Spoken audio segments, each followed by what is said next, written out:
the campaign to add Washington, D.C., as the 51st state always faced low odds in the Senate. But now the bill has its first Democratic detractor. Sen. Joe Manchin of West Virginia. In a radio interview with West Virginia's Metro News Talkline Friday, Manchin threw cold water on the thus far unified Democratic effort to approve D.C. statehood. Legislation to add the District of Columbia as the 51st state passed the House last week on a strictly party line vote, sending the bill to the Senate. If Congress wants to make D.C. a state, it should propose a constitutional amendment, Manchin said. Let the people of America vote. In the 50-50 Senate, where any bill would need 60 votes to clear procedural hurdles, the bill was likely on its way to death by filibuster anyway. But the loss of Manchin, who has also vocally stood in the way of Democrats' plans to reform the filibuster and implement a $15 minimum wage, and President Joe Biden's federal spending and taxation plans, stings for statehood advocates and progressives alike. Sign up for the Weeds newsletter. Vox's German Lopez is here to guide you through the Biden administration's unprecedented burst of policymaking.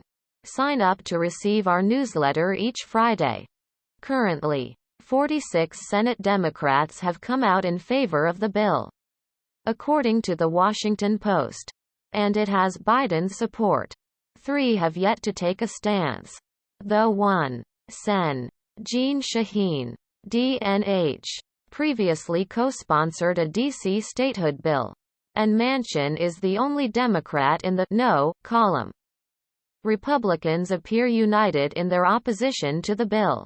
In 2019, then Senate Majority Leader Mitch McConnell called Democratic efforts to add D.C. and Puerto Rico as states full-bore socialism. Manchin argued that reports from the Justice Department under the Reagan and Carter administrations demonstrate that D.C. must be added as a state by constitutional amendment. He pointed to the 23rd Amendment, ratified in 1961, which permitted D.C. residents the right to vote in presidential elections and granted it 3 electoral votes in the Electoral College, as standing in the way of statehood via congressional action.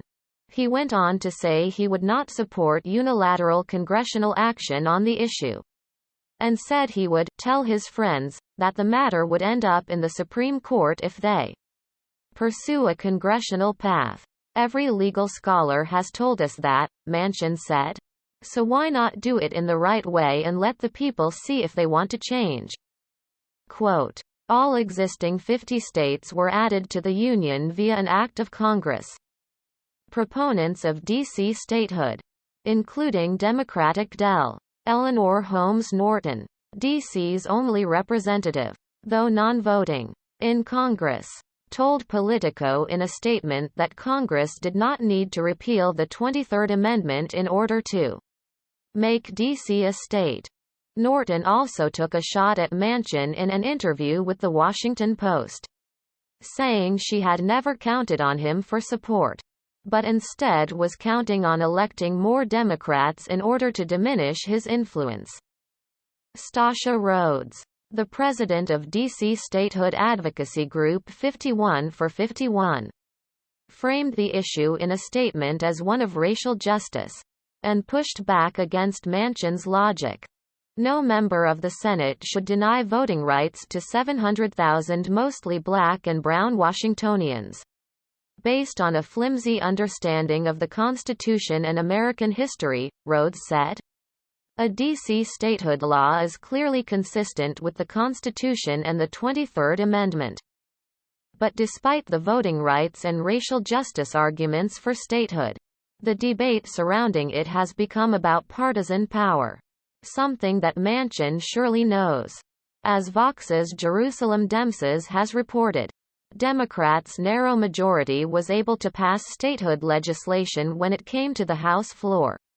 But now it goes to the Senate, where bills go to die via filibuster. despite the myriad ways statehood would benefit D.C. residents. The political debate has been defined by the reality that 2 more Democratic senators would likely be added to the Senate if D.C. were to become the 51st state. According to the Brookings Institution, since 2000, the Democratic presidential nominee has captured, on average, over 89% of the vote in Washington, D.C.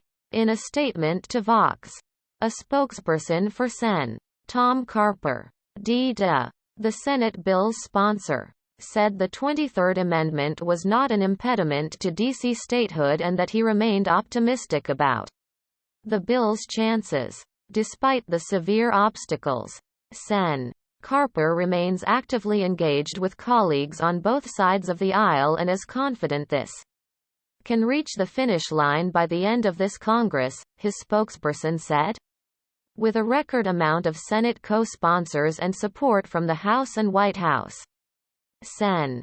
Carper feels that the stars are aligning to right this historic injustice. But without Manchin, let alone 10 Republicans, it looks like adding a 51st star to the American flag will remain elusive.